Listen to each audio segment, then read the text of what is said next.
right hand of the bar. Okay, I've got it. All right, so we're recording. All right, so it's 7:30, so I'm going to hit broadcast. You ready? Here we go. I'm ready. Okay. And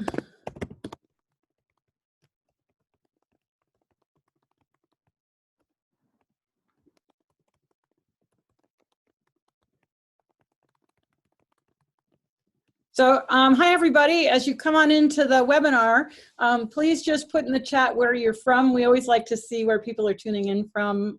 It's been really fun. We've had people from all around the world. Tonight, our webinar is with Dr. Joyce Harman. Joyce is probably one of the premier holistic veterinarians in the United States. I met Joyce in 1990, actually. And I'm just going to give it a minute while people are signing in because we're up to 35 and I don't want to get started until everybody's here. So as you're coming in, just, oh, somebody's raised a hand. It's a new message. Joyce, just, let's see, I got to get to everyone. Joyce, just say something just so we know your mic's working and everybody can hear you. Hi, everybody. Welcome. This is quite an adventure to be talking to everybody from all over the world sitting at my computer. All right, so it looks like it's kind of slowed down a little bit, so we're going to go ahead and get started. So I'm just going to do this. So I met Joyce in 1990 at the Old Dominion 100-mile endurance ride in June in Virginia. And the reason I was there was that I was at a team clinic with Linda Tellington-Jones, and she suggested that crewing and an endurance ride was a really great way to use your team skills. So at the time, I'm not even sure how I met Bobby Lieberman. Bobby had done she was at Equus magazine and she edited a lot of Linda's books. And Bobby was doing the 50-miler. So I wound up being as part of her crew, and I was doing teamwork on the horses at the rests. And we were at one hold, and I looked over, and this horse had fallen down. He tied up so badly. So I went over and offered the veterinarian my assistance, and that happened to be Dr. Joyce Harman. We're celebrating 30 years of friendship. She's been in her practice for 30 years. And so it's just my pleasure to introduce you to Joyce, and I'm gonna turn it over to her here. Well, it was an amazing event meeting Wendy, because at that point in time, touch and team were kind of like voodoo medicine, and I was kind of into voodoo medicine, and I still am today. So, but back then we were really considered, let's just say, odd. And and so it was I knew Linda, and I knew about the T-touch, and when Wendy appeared, I was so relieved because I actually had somebody who knew about this stuff and that I could kind of turn over some of the work to, and because I had to be involved with the sort of veterinary side of it. And if I had stopped being a veterinarian and been a voodoo person, that might not have gone over quite so well. But I could bring Wendy into the team. So that from that point on, that kind of started our friendship, and we've hung out ever since. We used to go up to Connecticut. As I recall, Joyce, we stood there for 2 hours with that horse, and you ran like 20 liters of fluid. Oh, we were probably there for 4 to 6 hours. Oh, okay. We were there for a long time. We got to know each other quite well. Yeah, I know, it was kind of like, and we saved the horse. That was the thing that was the most important at the time, is the horse lived, which was really amazing and awesome. So at the time I was living in, go ahead. Truthfully, the reason the horse lived is because of the T-touch.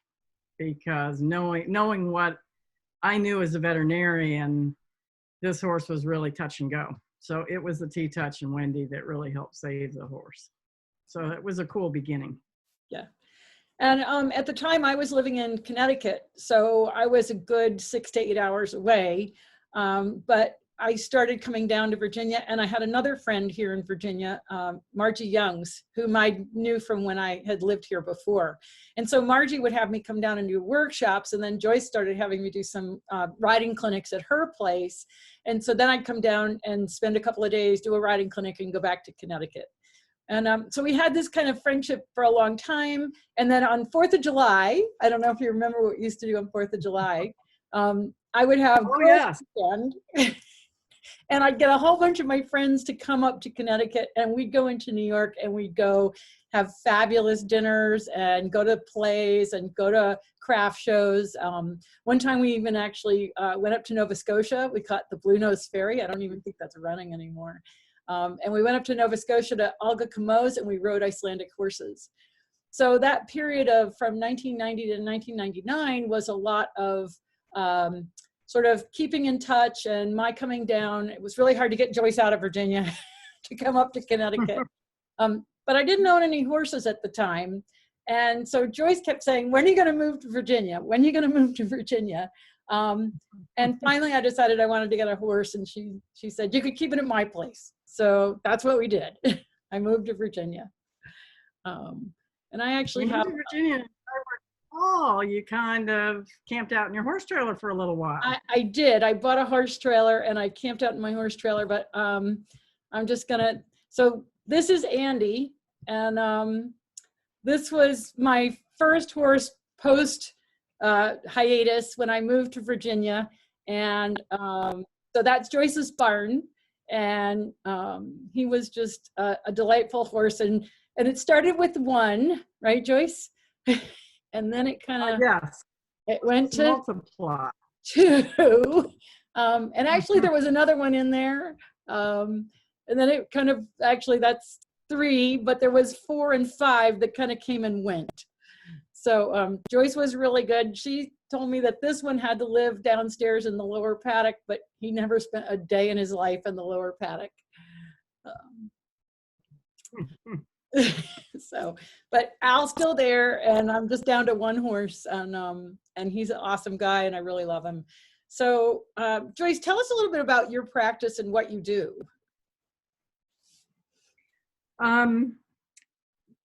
Basically, if it's voodoo, we do it. So I started with acupuncture, studying acupuncture back in 1990, around the time I opened my practice here. And I guess that makes me one of the kind of one of the old farts in the industry now. Back then, acupuncture and chiropractic weren't very well accepted. I used to sometimes get paid in cash because nobody wanted to confess that they were actually having somebody do this stuff on their horse.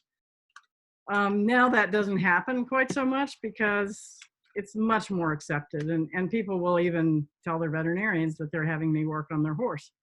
Whereas back in 1990, it was kind of, you know, don't tell my vet, you know, you can be here, but don't say anything. So the world has progressed, and I have learned a lot. I started with acupuncture and chiropractic. I studied homeopathy. After studying homeopathy, then I started getting more and more into herbs and Chinese herbs and Western herbs. And so it's been a learning progression. And truthfully, this alternative medicine is a lifetime of learning, because there is so much. There is no edge to the box. You can get as sort of far out as you want, and you can stay as grounded as you want, but there's something there for everybody. From, you know, some people feel animal communication is a little bit far out, but actually animal communication can be really helpful. Sometimes those horses know a whole lot more about what's wrong with them than we do. And they can, so everything can fit together. I get to spend a lot of time with the horses, where in conventional practice, it's kind of you run in and you run out. And here I get to really take the time, get to know the horses. Many of these horses I've known their entire lives, from the time they were very young, and now some of them, including my own horse, I'm not even sure I can quite confess to how old she is. She's 23 or 24. Yeah, you got her And shortly after. I think I have a picture here that I can show you your horse. Oops, where's my photos? They're down here. Let's see. Here she is. Here she is it young. was, yes. And Wendy used to come down from Connecticut and she helped me break her because she was 2 years old when I got her. And so any of the mistakes that I made were mine, or I could possibly blame Wendy, except that she only came down periodically. But it was really with Wendy's guidance that I was able to get her going. And she's a really cool horse. And of course, she has taught me a lot and continues to teach me a lot, because of course now that she's 23 or 24 and I've spent half my life treating everybody else's horses with things like laminitis and Cushing's and PPID and all those good kind of things, guess what? She's a Connemara thoroughbred. So what is she? She is fat. She tends to eat too much. And she tends to get a little bit of laminitis lately, especially this winter. I got kind of carried away taking care of my mom and not giving her all her supplements. So she was sat there and ate on the round bale. So she ended up with a little bit of laminitis. So just like everybody else, I have to deal with that. No. And it's hard when we have sort of major life events like, I'm very aware of what has been going on with your mom. And when my mom came to live with me and had to be in assisted living, it's easy to get sidetracked into what at the time is more important, taking care of our family. And sometimes the horses they can slip a little. So it's what's really nice, Joyce, about you. And one of the things I've always appreciated is that you're right there with us and you're really down to earth and you're one of us, if that's the way to describe it. Very approachable. So basically, once I moved down here, one of the things that we started doing, let me see if I can find that picture and I'll screen share it, is Joyce was seriously into saddle fit. And Joyce, what got you started on saddle fit? I got started with saddle fitting not long after I learned about acupuncture, and even before I learned about chiropractic. I kept noticing that some of the horses that I went back to see they seemed to have issues in the same places all the time. And I didn't think it was just because I couldn't get it with acupuncture. It was because there was something else going on in these horses' backs. And I ran across a saddle fitter at a barn one day and got to talking, and it really piqued my interest because it made sense, because the places that I was having these recurring pain issues that I couldn't seem to get rid of were underneath the saddle. And so I started really looking at saddle fitting. And then along the way, I was blessed with meeting Andy Foster from England, who was a friend of Wendy's and who really truly understood saddle fitting. And I began to study with him, or every time he came over, I was just like a sponge, because he really truly understood the horse's back. And he used this device to measure the horse's back and then build a saddle that was truly customized, instead of just kind of coming out and putting a couple of trees on and building a saddle that might or might not work. These saddles really worked. And so it just became an obsession of mine. What can I say? Yeah. And I became determined to write a book about it and put all of that information down. Then I was blessed to meet a Western saddle fitting person, Blake Crowell, who taught me everything about Western saddles. And one day I actually got Andy Foster and Blake Crowell together. And guess what? Fitting a Western saddle is the same as fitting an English saddle. Yep. And actually, I remember when we had the two of them in the same place, because that's when Blake measured Andy for my Western saddle. So yes, there's Blake there with his wet black hat. You can't really see his face, but that's him. Yep. And so I started writing this book, and I remember very clearly, even on our trip to Nova Scotia, I was writing the book, sitting with my little ancient laptop, which probably had a whole 100-megabyte hard drive back in those days, maybe a 200-megabyte hard drive at that point. And so I wrote this book for probably 10 years before the first one finally got published. Yes, because when I met you, you were definitely doing things like this, and here you are. And that other picture that I showed first was a pressure, the picture of a pressure using a saddle fitting tool. And here's Joyce in Botswana with me in 1999, and technology failed us that day. Yes. so Joyce's obsession with saddle fitting was well before 99. And when did your book get published? What year? Well, the book was published in 2004, so I started working on it in 1994, 1995, because I remember counting up, and it was about 10 years that I actually spent writing it. And by the way, this is Joyce here. She's usually behind the cameras, so I don't have a lot of pictures of her in front of the camera. But this was in Botswana. This is a baobab tree. Remember that? Yep.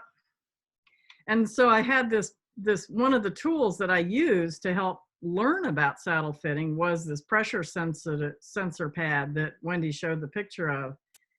And that was what we were trying to do on this elephant, was to measure the pressures underneath the saddle on the elephant. And unfortunately, yes, technology, we know all about technology, it still fails.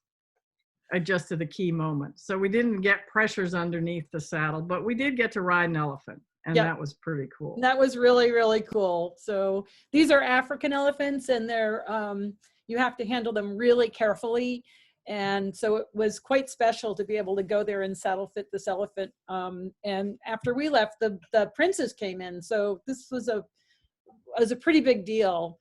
And they had, is that you there? I think I can't tell. It might be but on the corner. they had it. The elephant was a bit lame, as I recall, and they had to. They were concerned about the saddle. So, so your saddle fitting. And it was really neat. Go ahead. Go ahead. I'm just reading the chats here. So you. I just thought. Okay. It was really cool that the people who were with the elephants were interested enough way back then to think about the elephant welfare and the fact that these elephants, maybe they did have some pressure sores or maybe they were a little bit sore from the saddles. And the people that we were actually riding the horses with in Africa were, at that point, we're also interested. That's one of the reasons we had the equipment over there, was that they were interested in learning how to do a better job with their saddles for the safaris. Yeah. And Wendy has taken the whole African thing and runs these regular safaris over there, which are a blast. Yeah. Yep. So I've been going to Kenya now for the past 10 years. So Joyce, we've got a question for you. Somebody has a horse that's had anaplasmosis. So we're going to go a little bit to questions here. And he's still on Doxy and Tick-X, and he's still stumbling when she rode him, and just started minocycline and will be continuing Tick-X and colostrum. And she's just wondering if there's any additional homeopathic therapies that she can do with her horse. With anaplasmosis, one of the things that you probably want to do is look at some blood and make sure that they haven't gotten really anemic, because the anaplasmosis can, in the chronic state, can sometimes leave them with a little bit of anemia. So you're going to have to build up some strength through that. And you can sometimes, you can do that with, you don't want to do that with things like red cell. You want to do that with some blood and qi building herbs. I use some Chinese herbs for that. But you can even use simple things like nettles, which have a lot of, they have some iron in them, but they have a lot of nutrients that are good at building blood. And somebody's actually asking, what do you recommend for treating anaplasmosis? That's been a common question in a couple of the webinars I've been doing. Anaplasmosis in the acute form, a lot of times it's a high fever. And so your main homeopathic remedies would be something like belladonna, and very often 5 days of doxycycline, and you're pretty much done with it. It's the chronic cases that need some attention. That's maybe only usually 5% or so of the cases. And for those, I use, I have a Chinese formula that I use that builds blood and qi, the Chinese energy of qi, to build some strength. It's in the chronic form, it's not one of those simple, oh, here's a remedy that makes them better. Unfortunately, the beauty and the curse of holistic medicine is we all want the silver bullet. And truthfully, I want the silver bullet. I want to just be able to say, here, take this remedy and you will be better.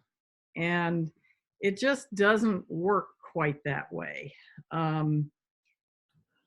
Different horses will have different symptoms, and if you're looking at sort of stumbling or weakness, very often that is going to be more of a qi or a blood deficiency, and they actually can be anemic from the anaplasmosis. So in the commercially available, the Tic-X aftercare is a bit more of a qi tonic. So you might want to focus a little bit more on the aftercare aspect of it, and definitely checking in with the blood to see where you're at, to see if that is the problem. Sometimes you have a lack of platelets and you have to really build those up. And occasionally some of those I use some other specialized herbs for.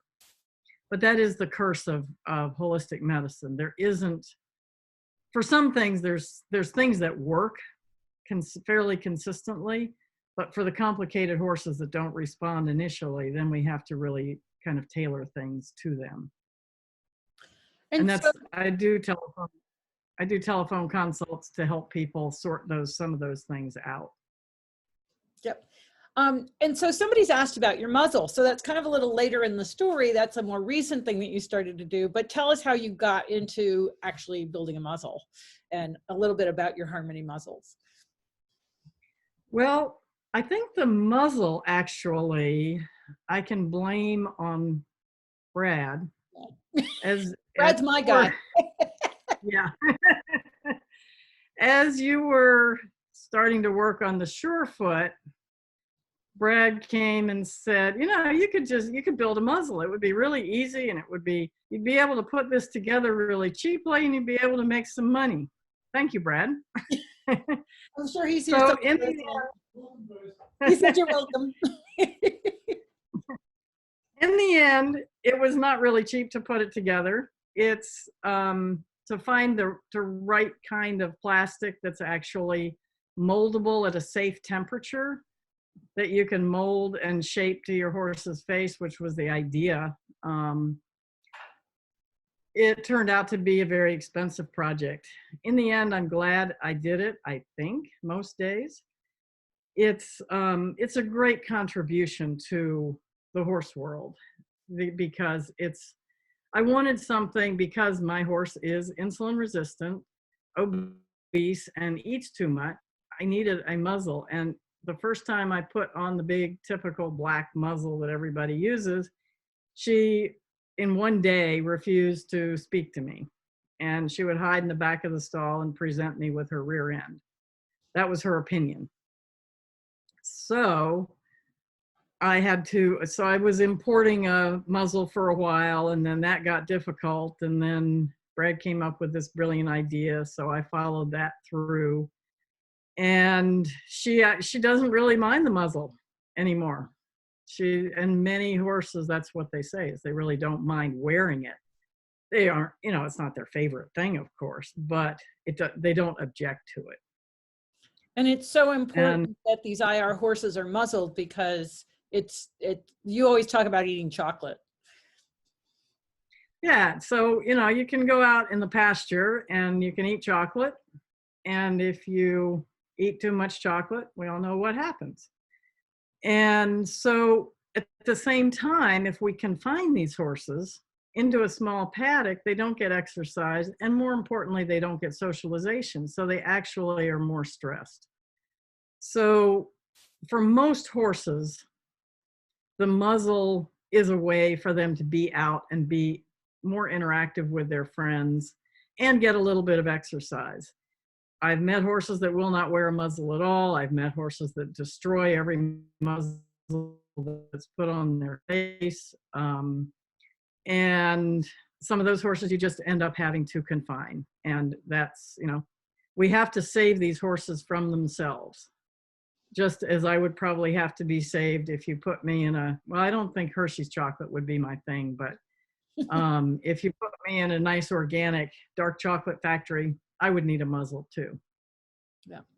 And so we often actually did projects together, not intentionally, but it just worked out that way. My starting Surefoot at the same time you started the muzzle, and also writing the books that, you know, our projects, somehow we always seem to wind up on similar projects at the same time. It was more coincidental, but it always seemed to happen. So someone's asked if you could talk about about the use of acupuncture and chiropractic in Surefoot in the treatment of sciatic pain. Ah, that's an excellent combination. So the key with sciatic pain is that what you've got is lumbar tension. It's the sciatic nerve comes out in the lumbar vertebrae. Oh, I might be able to show a picture of just a little bit. Hang on. This is from, you'll recognize this picture. Because see that t-shirt right there? That's very similar to the t-shirt you have on, right? And you were just making a connection from the hoof through the deep digital flexor and all the way up into the psoas. Do you remember that? Yes, yes. So the psoas muscle is a big muscle that is going up underneath the spine. So that what you're seeing on top of the screen is the tailbones and the backbone. And then underneath the spine is the psoas. And the psoas definitely crosses and is in close relationship actually to the sciatic nerve. And any tension in that. It's just the body, the rear end of the horse you're holding is in the opposite direction as the model below. So the psoas is going to be, can you guys see my pointer? It's going to be here on the underside of the lumbar and going down and hooking onto the lesser trochanter on the inside of the femur. And it's the muscle that if you watch your farriers stand up after they've been shoeing for a long time, it's really tight. And then when Wendy says, open your hips, and your hips don't open, that's the psoas. So the same thing happens with the horses. How many times people have horses where you pick up their hind legs and you try to stretch them and they're really stiff? So that is all parts that are related to the lower back, the lumbar area. So you've got the muscles on top of the lumbar, you have the lumbar spine itself, which we all know, especially if we are aging horse owners, how the lumbar spine feels on us. And the horses have the same lumbar tightness and tension. And if that gets to be too much, you can end up with sciatic pain. So sciatic pain, the most common presentation or the most common reason that you see sciatic pain is, or the most common way you see it, is that you have, you pick up one leg, like I was picking the picture, or just picking up a leg to clean the foot, or more importantly, trying to pick up a leg to shoe it. And the horse slams the foot down that you just picked up and actually picks the other foot up and unweights it. That usually means that you have a sharp shooting pain down the opposite leg. So you're picking up one leg and you think that that's the bad leg. But a lot of times it's actually the opposite leg that the horse is feeling that sharp shooting pain. In the upright human, you feel the sharp shooting pain a lot of times when you're walking. In the horse, it's more prominent when they are standing and you pick up a leg and you torque that lower back. Because if you watch the lumbar area, as you pick up a hind leg, it has to twist. It literally twists. So if you go back to that picture, Wendy, you can maybe see it a little bit. And just where the gluteal muscle and the hip rises. Now you can't really see it there. Yeah, you can kind of see that everything's a bit on an angle because you can see the angle of this leg here. Yeah, and you can see the fact that the leg is the gluteal part, or the hamstring part of the leg is being lifted up and out. Yeah. And so the whole pelvis tilts. Well, in tilting the pelvis, you have to put a torque in the lumbar.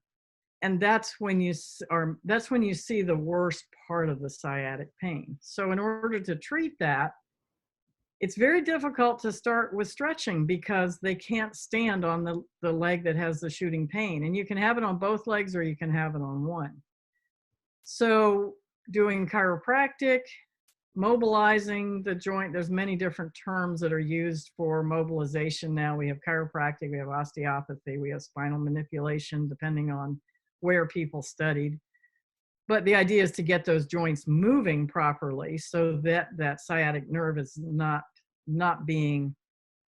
stuck. It's not being impinged upon.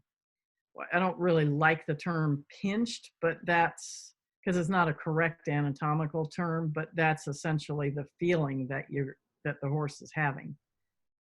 The acupuncture can actually relieve the muscle spasm portion, because the spine itself, if you put a pile of horse bones on the floor, you get a pile of horse bones.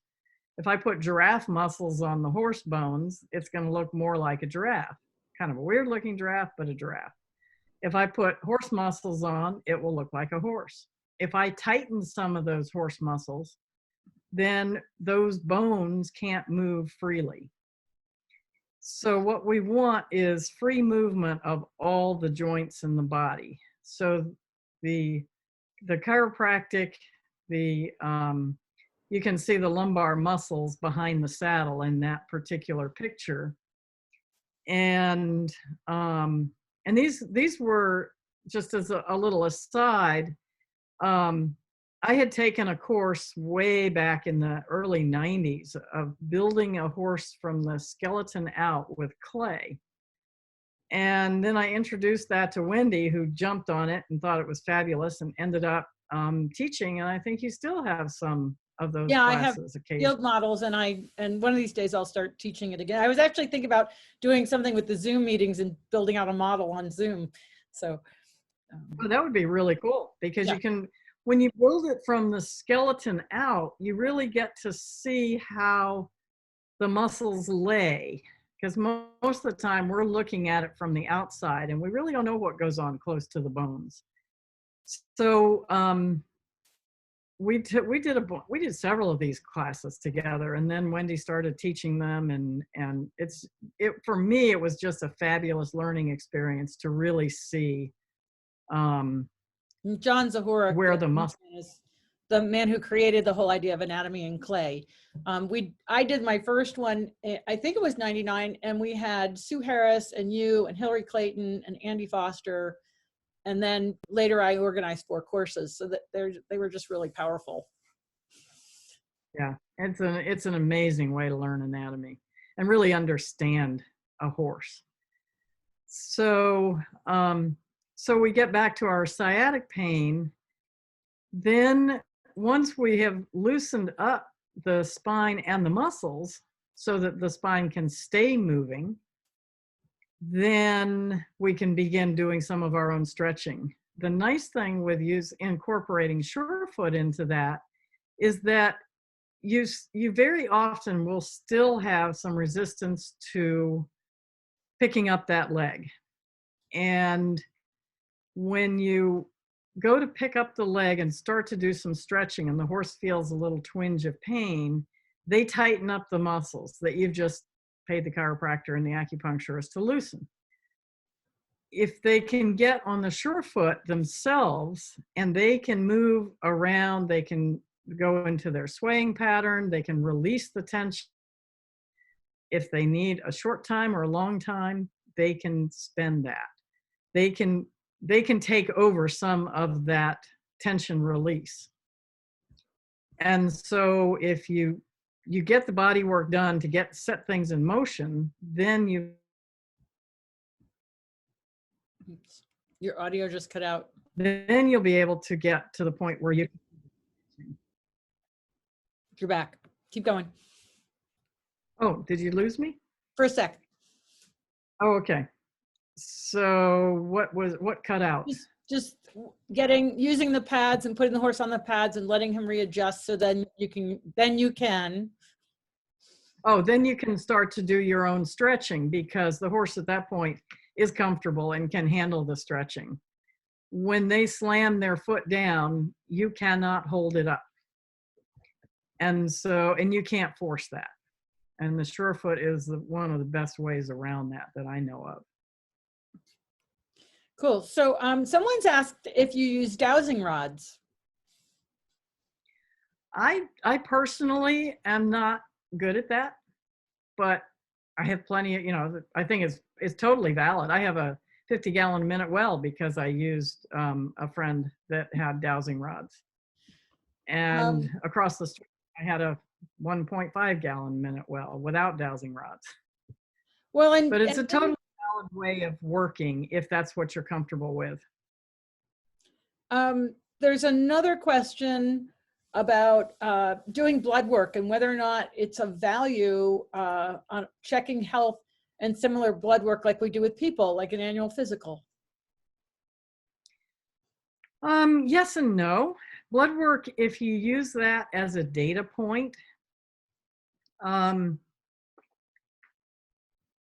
you don't try to decide to treat everything based just on the blood work, it can certainly be a nice thing to do. Sometimes as your horses start to age, there goes my pussycat. As horses start to age, it's nice to have a baseline. So you can look at that and say 3 years ago or 2 years ago, everything really was normal. And then if you get into a crisis, you can certainly go back and compare it to that. Is it something you have to do every year? No, I don't think so. If your horse is basically doing well. If it's something that makes you comfortable, there's no harm done to the horse at all.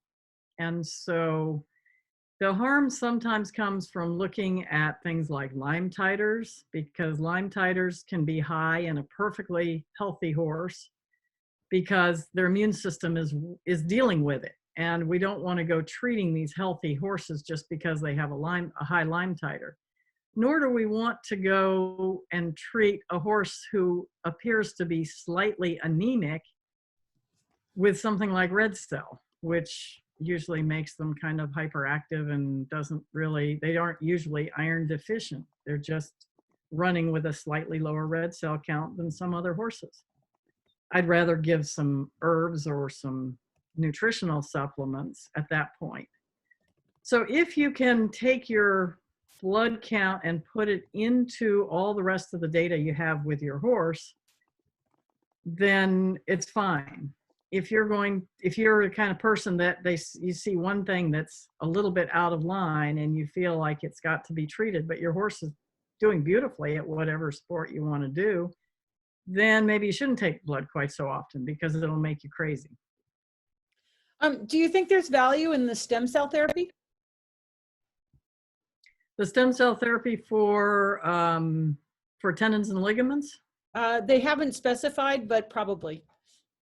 Yeah, that's most of what it's being used for. Absolutely. That, I think that that's actually kind of using high tech to actually encourage the horse's body to do the healing. And I don't use it myself, but I do refer a lot of horses to it because I do think that it enhances healing. However, having said that, there are also many tools that we have in our toolbox that can heal tendons and ligaments, that some of which are things like homeopathics that cost an entire $15 for a bottle of Rutagrav, and all the way up to some other treatments like this transdermal CO2 that I've been working with a little bit, that's much pricier, but can also heal. We also have a lot of herbs that are really reasonably priced. So if you can't afford something like the stem cell treatment, but you still want to do something more for your horse's tendons, there are lots of possibilities. Yeah, and apparently she's asking about rebuilding cartilage in our cases of arthritis. Yes, I do think that has some validity. And it's not going to work in every single horse, but I'm not super familiar with which cases to select for rebuilding cartilage, but I have definitely seen that kind of treatments succeed. Absolutely worth considering. All right, so we have a question about what kind of stretches would you use? You can stretch your horse, everything from picking up a leg and making some leg circles for 30 seconds when you first start, to spending 45 minutes just slowly stretching your horse out in every direction possible. The key is you never force it. You always wait for the horse to release and then make your stretch a little bit bigger. Because if you try to force a stretch, then the horse is going to pull back, and guess what? They're stronger. So you haven't accomplished anything except actually increasing tension. So if you want just a simple pre-competition stretch, do some leg circles while you're before you're tacking up, cleaning out feet. And if your horse has a particular area that's a little bit tight, then spend some extra time. Do a little bit of shaking, do a few small circles as well as big circles. Try to really loosen that spot up. And so we have somebody that's raised their hand, and I'm new at hand raises. So I'm going to allow her to talk, and we're going to see what her question is, okay? Okay. All right, Sarah, what's your question? Sarah, are you there? Sarah Irwin? Oh, I have to unmute her. Unmute. I'm learning how to do this, okay? Unmute. I can't seem to unmute her. All right, I'm going to ask her to just handle it in the chat. I'll try. Oh, wait, did we have a voice? Sarah? Let's see, unmute. It's not working. All right, I'll just have Sarah put it in the chat. I'm still figuring out some of these things. So now I have to make sure you have your voice back. Am I speaking? Yep, you're good. Is it? I can hear you. Okay.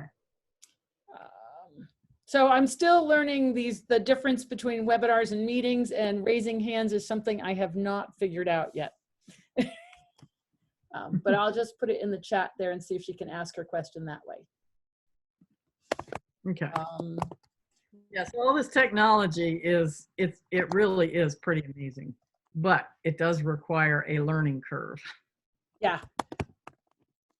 And it's been a big one for me this past week. I can feel my brain hurt. So I know what my students are going through when I ask them to do something non-habitual. And that's exactly what I'm going through right now, is little brain pain. It's okay. Building new brain cells. I'm really happy about that.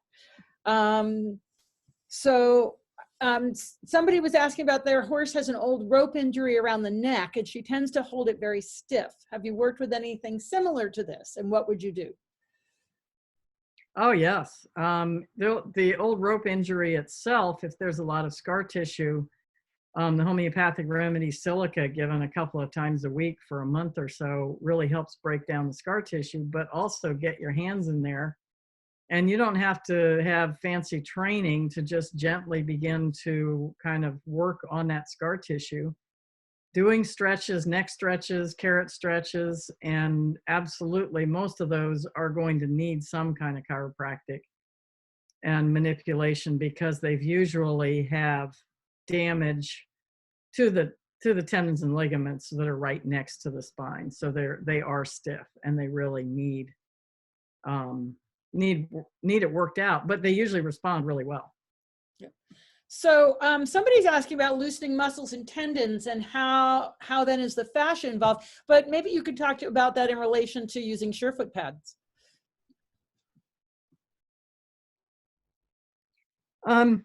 Loosening up muscles, tendons, muscles, tendons, ligaments, and fascia they're all completely connected. And so you can come at the loosening up, stretching, lengthening, whatever it is that you're after from so many different directions, depending on what your training is, depending on what you have access to. So using the SureFoot is using the horse's skill, and the horses are pretty smart about rebalancing themselves and figuring out how to release. And a lot of times, a lot of us don't have manual therapy, massage type of skills. Or you might have, you might be good at massaging somebody in your family, but you look at a 1,000-pound horse and you have no idea where to begin. The SureFoot is kind of saying to the horse, go for it. You know how to do this. And so they really can release, and you watch them and you watch all the videos of these horses they are processing the information that the SureFoot gives them in a way that we really can't duplicate. So it's a way of accomplishing an awful lot with actually very little extra knowledge, if you will, of body work. So someone's asked what your muzzle looks like. So I'm just going to screen share here because I've pulled up pictures of your muzzle. There you go. Yeah. And so are they coming pre-formed now, or are you still having people form them? Yeah. Yeah. Okay. Now everything is pre-formed. All you have to do is put it in some hot water or get a hair dryer, 1800-watt hair dryer, and you can bend and mold it to whatever shape your horse's head is. So if you have a horse that's got a really wide nose, or you have a horse that has a wide upper head and a narrow lower head, you can bend the corners out. You can basically shape it so that there are no rub spots. And you can add, if the horses are trying to cheat through it, like my horse likes to cheat through one corner and only one corner. So I can put a zip tie on that one corner and the rest of it is loose and free. And you can cut out the holes in the bottom so that you can tailor how much grass that they actually get. So if they really need restriction, you can have the center hole and one other hole. Most of the time I recommend 2 holes in the bottom. If you're trying to let them eat off of a hay bale, you can actually open up all the holes and they can still get to a hay bale. Not quite so well through a net and a muzzle, but they can eat on a round bale, and they can eat some hay if they have all the holes cut out. So it's really adjustable. All right, so we've had another question of what type of supplements do you recommend for senior horses? especially a 29-year-old that's hard to keep weight on. For senior horses, there's a lot that we can do. The first thing is to make sure their teeth are in good shape, or that they have teeth, or find out that they don't. And horses that don't have a lot of teeth can be kept for years on a kind of a sludge made out of hay pellets and grain that is soaked. You can add, if they need extra calories, one of the best things to do is to add some fats, because if you think about how many calories per bite there is in fats, and you know how good they taste, so you know what happens when you eat a lot of them, then that's what we want to do with some of these senior horses, is not have to just keep feeding more and more grain, because that's just going to shoot through their stomach, small intestine, and then go ferment in their large intestine and not really be digested properly. So we can give them, increase their fat content of what they're eating. And we can also, when we start to talk about supplements, simple things like flax if they have some teeth, or chia seeds for the omega-3, or hemp seeds. And we're finally able to actually get hemp seeds. I should have some hemp seeds on the website shortly that we can actually get in bulk now. And so we have, we can use simple things like that. We can absolutely add some vitamin C. We need some probiotics for horses at that age. A lot of times their gut is not processing as well, particularly the ones that are losing weight. We can also, sometimes we need some enzymes, so that as they get to be 29, 30, 35, those are our 90 and 100-year-old people. So they need a few enzymes in order to help digest their food. And so you can get some enzyme types of products for them. Supplements, we're always looking at things for their joints, things for their arthritis. I also use a lot of hemp and CBD products for horses, because those are anti-inflammatory. They help support the immune system. And it's kind of a great old horse tonic type of a product.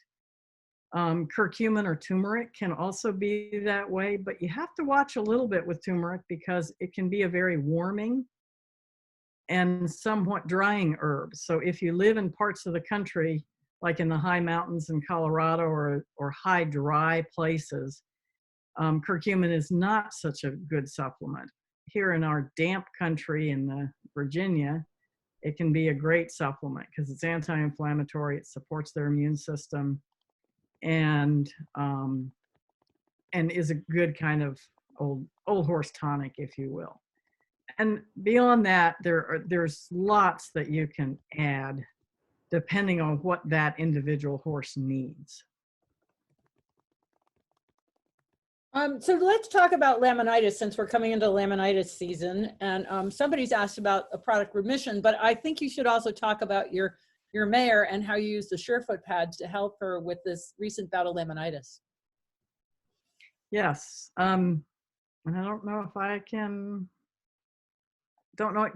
Did I send you that picture? Can you find that picture on your computer? And I can. share it? I can't seem to find it.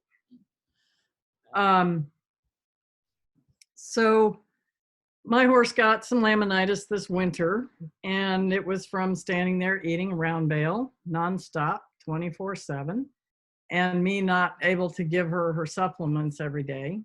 And I have a supplement called OB formula, and one that's a little stronger called INR, that are both really, really useful, but you do have to feed them. And that what was happening to me was that I wasn't getting them fed every day. So she got some laminitis and started to get a little bit tender. She'd never got a really hot foot, but she was definitely not comfortable. And she actually had a little bit front and back feet, hind feet and front feet. So what I did was make sure she got her supplements every day. I put her on some Chinese herbs. And I put her on some Surefoot. I mean, I put her on the Surefoot pads, because Wendy kindly brought me one. She said, "You need to put your horse on some Surefoot pads." And my horse said, "Yes, thank you." Yeah, I actually have So pictures of that. So I'll go find them. yeah, pictures. Because the first night, I think she stood on them on the slanted pad for like 20, 25 minutes.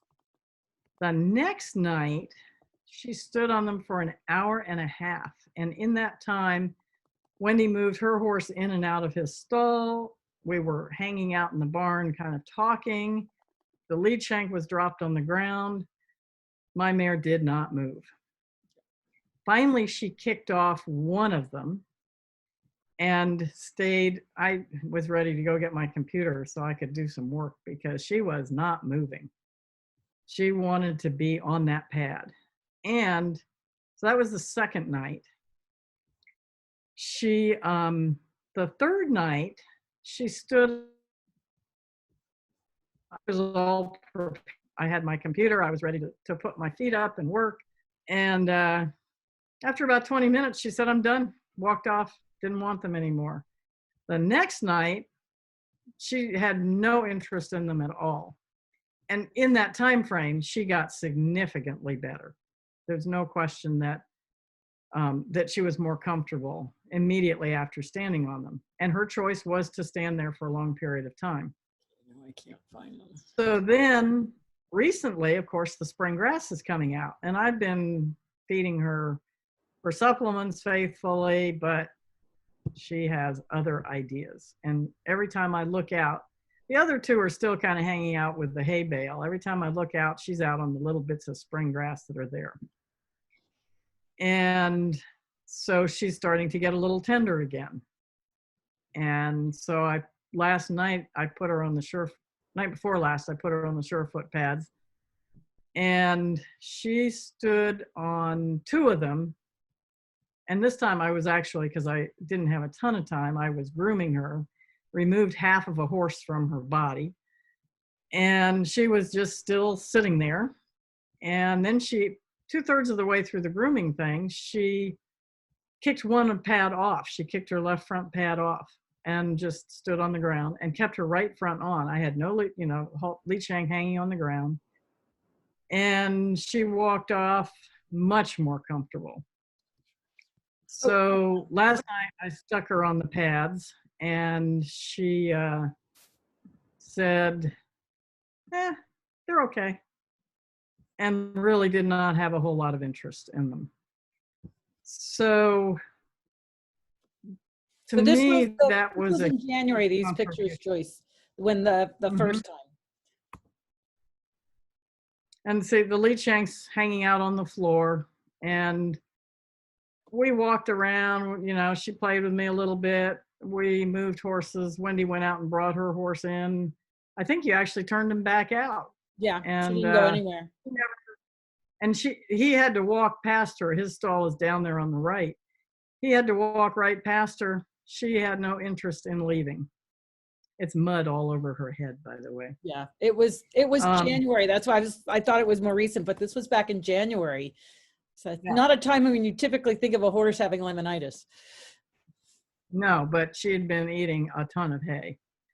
And you can see in some of these pictures, if you look in a couple of the pictures, she had kicked off one of her pads and she stuck her foot on the edge of the rubber mat. It was one of the other pictures. The back here, yeah. And she did that by choice, and again, she stayed there. So in this bout, different nights, I tried different things. She really did not want, there she picked up her front foot, took it off the pad and put it onto the rubber mat, on the corner of the rubber mat, and stood there for a while. So she definitely knew what she needed, way better than what I knew. Yep, and so we were just using the firm slants. You had a pair already, and I brought you over the second pair. And this was like the third night when she started to stand really square again, and we wanted a slant under all 4 feet. But every night it was a little bit different. Yes, and every night which foot she left on. By about the fourth night, I think she kicked the hind feet off pretty quickly. She had really no interest in that. And then she would kick off one of her front feet and keep the other one there no matter. I'd walk away, you know, go do something else. And she was not moving. And this is a horse that she certainly knows how to ground tie, but if you leave her loose in the barn, she goes over and explores the brush box and checks out the other stalls. She's not going to hang out. Right. She hung out. I could walk outside of the barn where she couldn't even see me and come in, and she was still planted. Yeah, that's where she on came there and just stood on that right front for a while. Mm-hmm. Yep. And she'd already removed the hind ones. Yep. So we've come to the end of an hour. That seemed to go by really fast. There's been a, let's see, there's just a couple of quick questions. You did not use the soft pads with her, but I don't think we had any soft pads for you to use. So we just used the firm slants. Yes, let's see. Do you recommend any herbs that you can use instead of Regimate? That's a great question.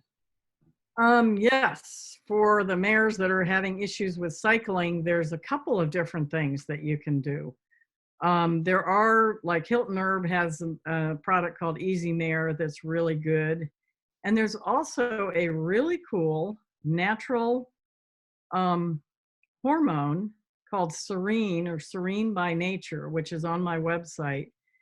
And so we're using their bioidentical hormones, just like a lot of people, a lot of the alternative medicine practitioners for people are using bioidentical hormones. So you're not using Regimate, which is a synthetic.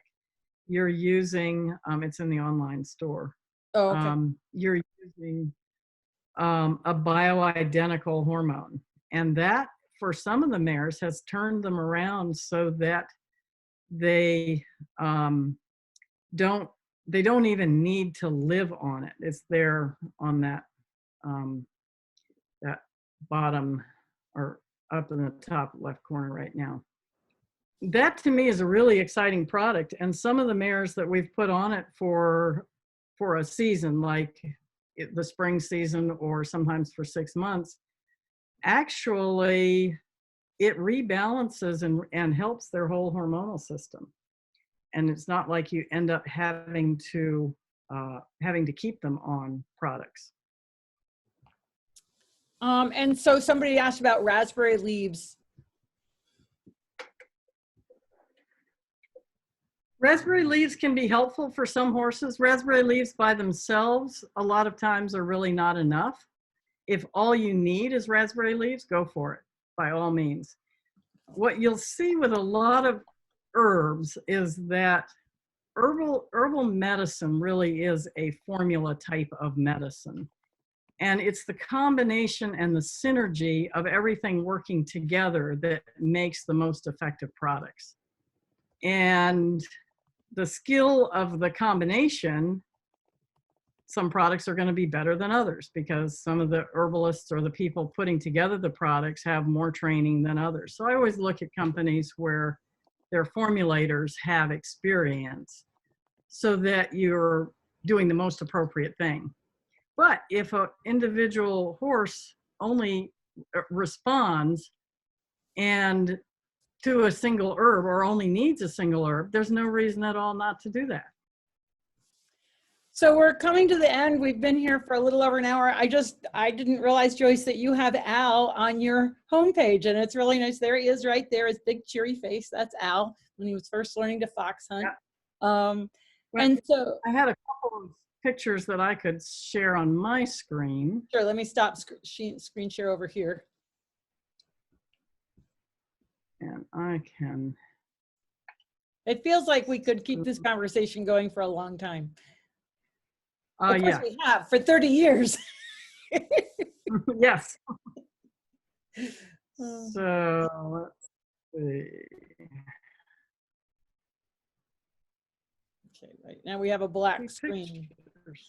Oh, so there's that's just Al. some winter on Yep, there's Al with my horse. Yep, And there's some more that's when Al. really Al, playing up in the by snow. the way, Al eats twice as much as the other horse. Exactly twice as much. Yes, I pay double in And hay. there's the Andy.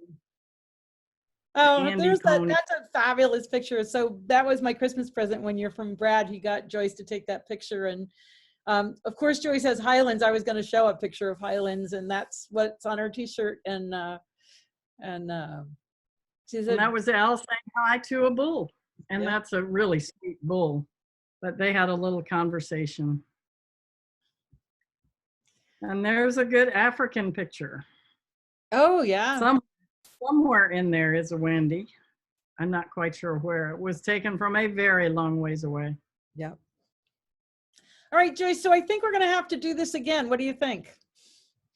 Yeah, I think we should do this again. All right.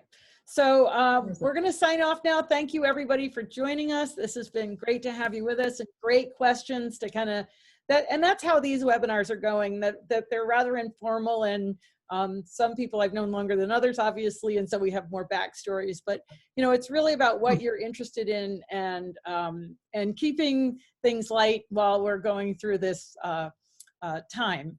And we'll all come through the other end. But in the meantime, we're going to learn a lot. So thank you so much for joining us. And thank you again, Joyce. And I'll get in touch so we can schedule another one of these webinars.